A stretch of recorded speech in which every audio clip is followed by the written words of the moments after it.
Hey guys, welcome to the week 3 video critiques. This time around we are, I should say you guys did solarization and infrared techniques, techniques to sort of simulate those things on the in Photoshop and Lightroom. And yeah, so this week we're going to be looking at Ashley, Shelley, and Tracy's work. That's your guys' group.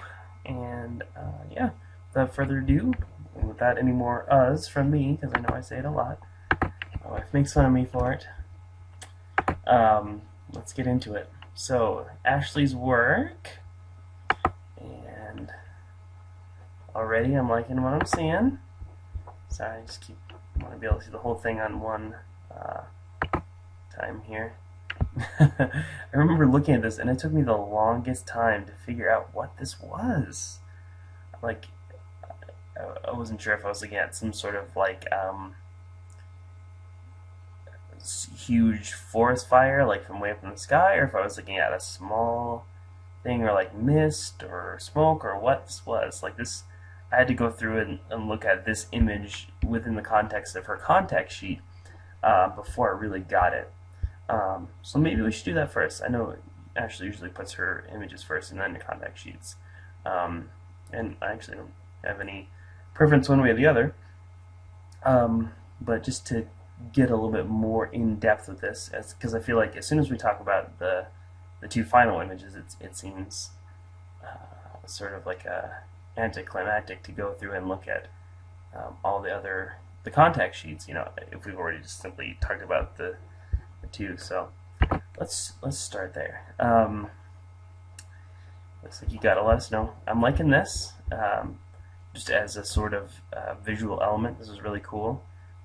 It nicely divides the frame again into thirds, and this sort of has a cool visual rhythm. And then you have sort of this thing contrasting with that is also going on.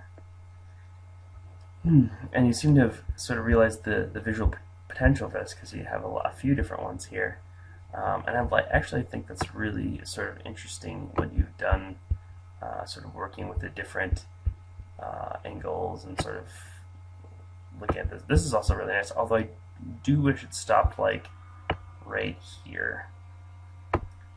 Like if it was just this and it ended there. Just in my opinion, I'm going to switch back to the hand here because it's a lot easier to see this hand as we're doing the video. This is also very nice. Again, sort of a graceful arc that runs through the image. As is this, although more implied than actually seen there. And then, yeah, it wasn't until I went and looked through these that I realized that this was just a sort of a small, smoky fire. This is also really nice, although it's kind of, I'm going to zoom in here just for a second because I want to get a little bit closer look at this. I really like this as a visual element. Like, I think that's really cool. Sort of this arc with stuff going in it on this mostly solid white background, and then the way that this kind of cuts there. And then this sort of, the ridgeline here kind of mirrors this arc here.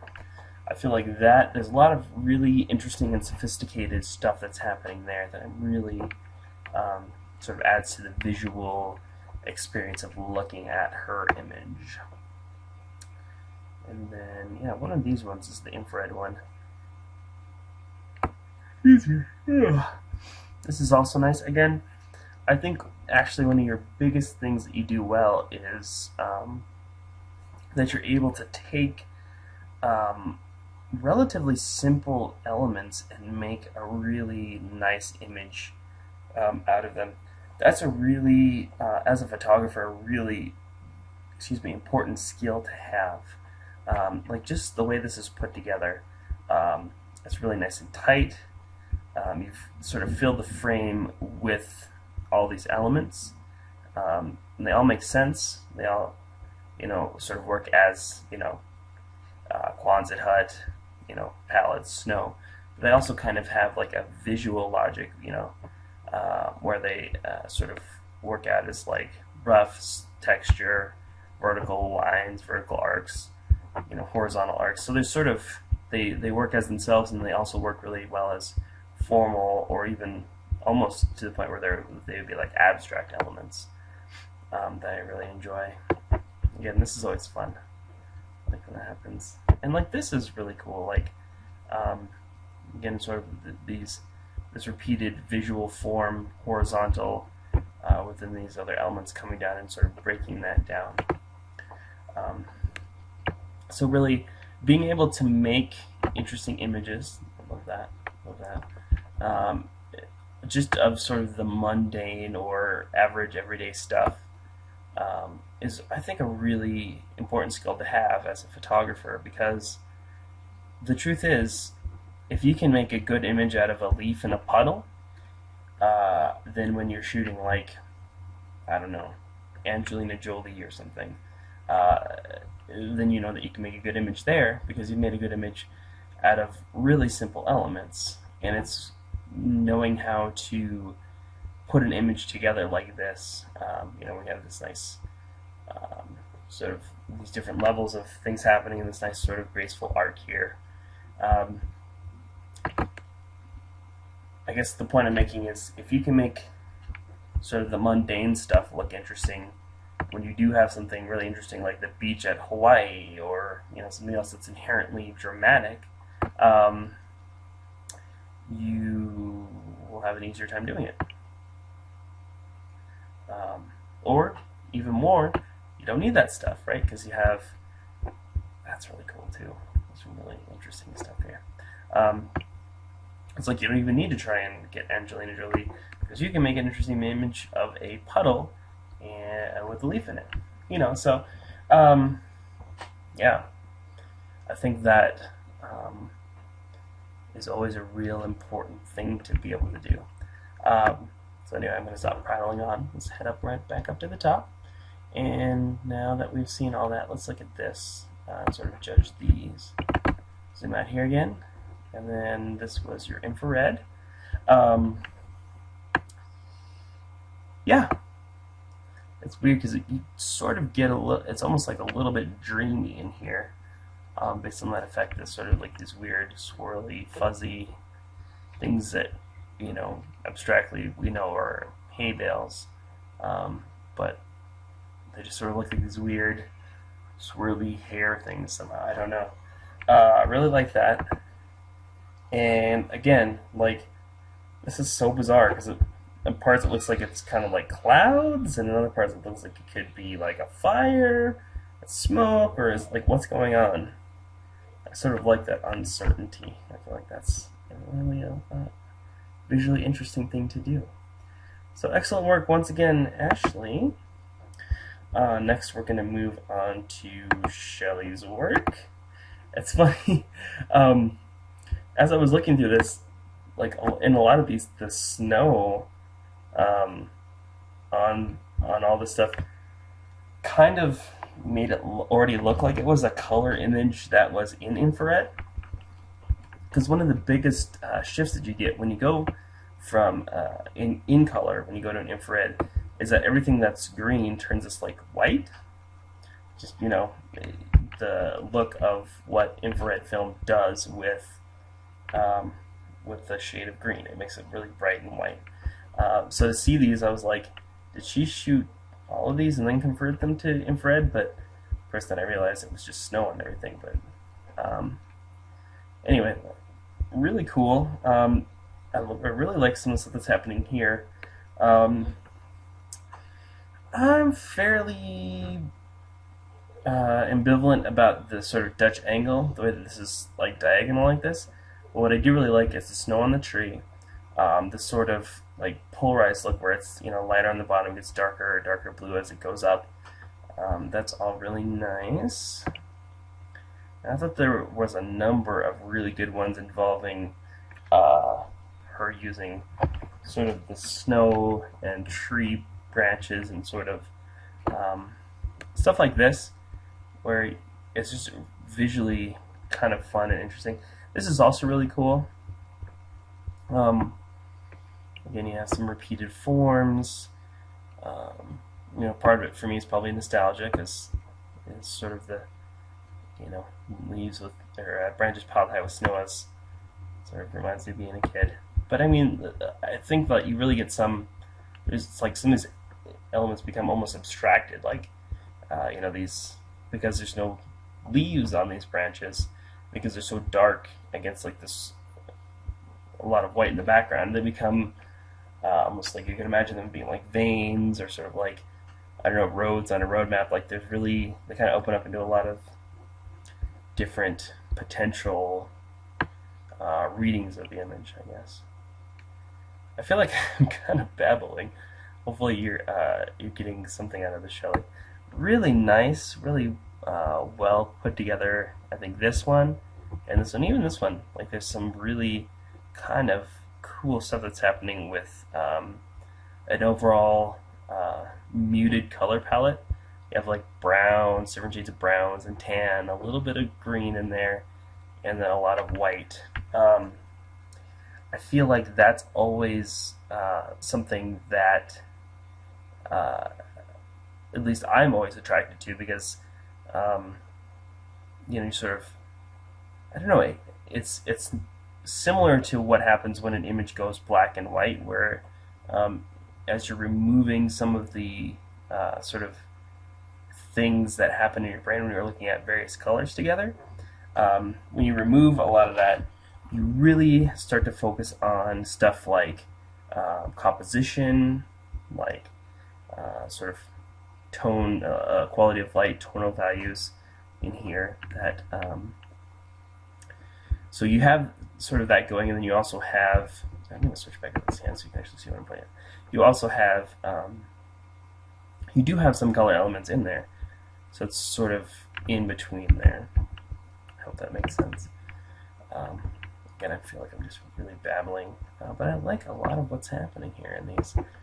Like this, that's really fun, because it's really this very kind of dynamic shape. Like it's got some really interesting kind of unexpected lines, and then it kind of doubles as it goes into the water. This is also nice,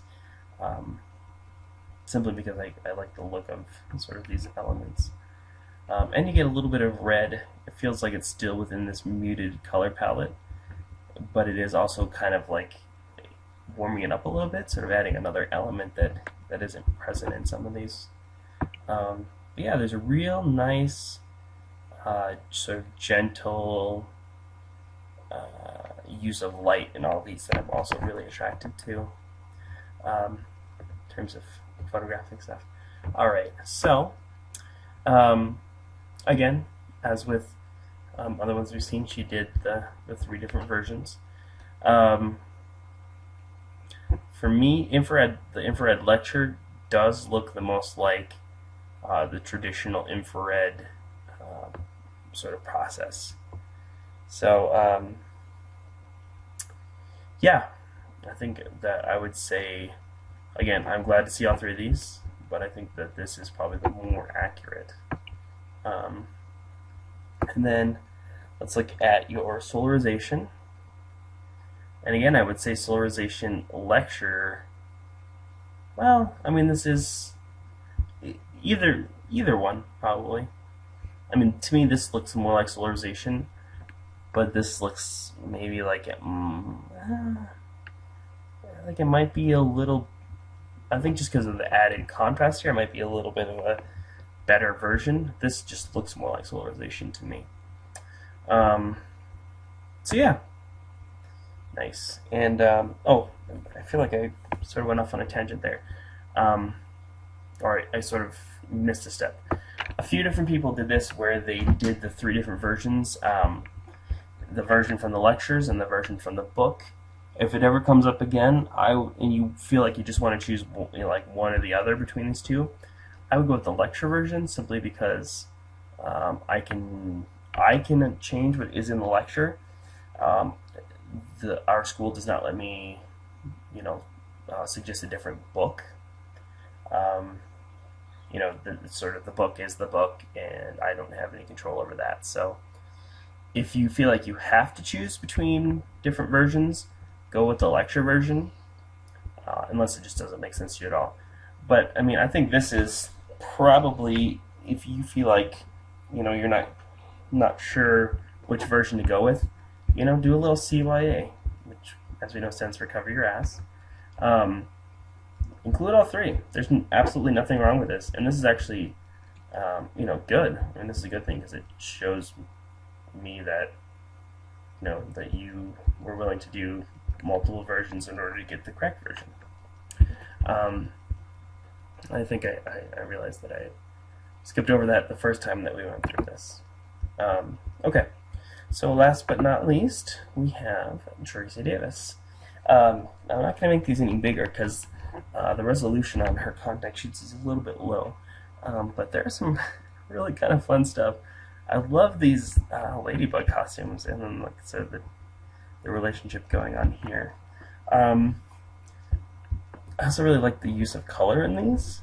I feel like that is just a lot of fun, and you also have some really, like, I feel like some, excuse me, excuse me. I really like this as a portrait, although I think I do want to see the other one of these. Looks sort of slightly strange just to see one. Maybe that's more like that, or I don't know. Sorry, I'm going to switch over to the back of this hand because I think that's easier to see. This is a lot of fun. I like the really kind of up and down, sort of vertical feeling of this. I think a little bit less depth of field because I don't think that this stuff is really all that necessary in the background. But I do really enjoy a lot of what's happening here. The sort of interaction between these two, some of these elements that are happening. It's a little bit underexposed.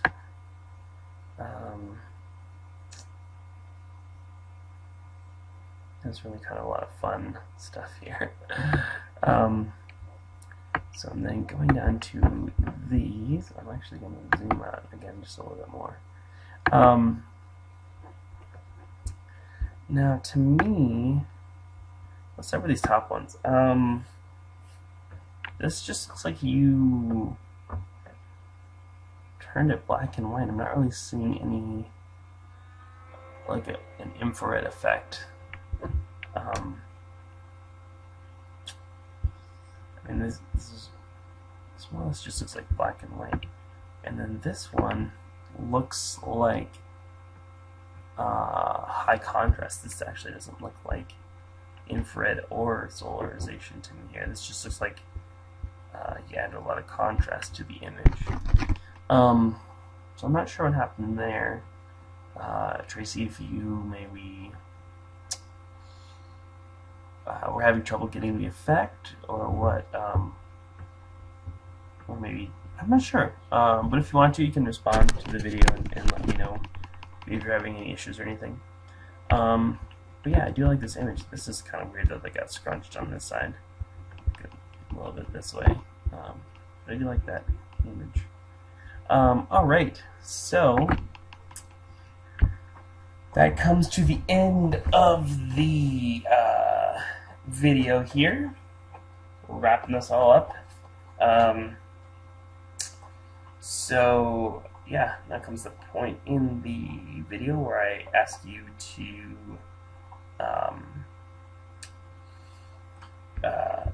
give me the phrase that will let me know that you watch the whole thing. And the word that I want you to post below to let me know is fireball. Why fireball? Because in my hand I'm holding a Nintendo game, original Nintendo game of Super Mario Brothers, and he's firing a fireball. So yeah, whatever. I don't know. It's just a way to let me know that you watched the whole thing. So thanks, guys. Thought you guys did a lot of great work, and I will see you on the next one. Or really, you will see me next time around, because I can't actually see you. If you're shouting at your computer screen right now, I'm sorry, I can't hear you. Anyway, yeah, I'll see you later.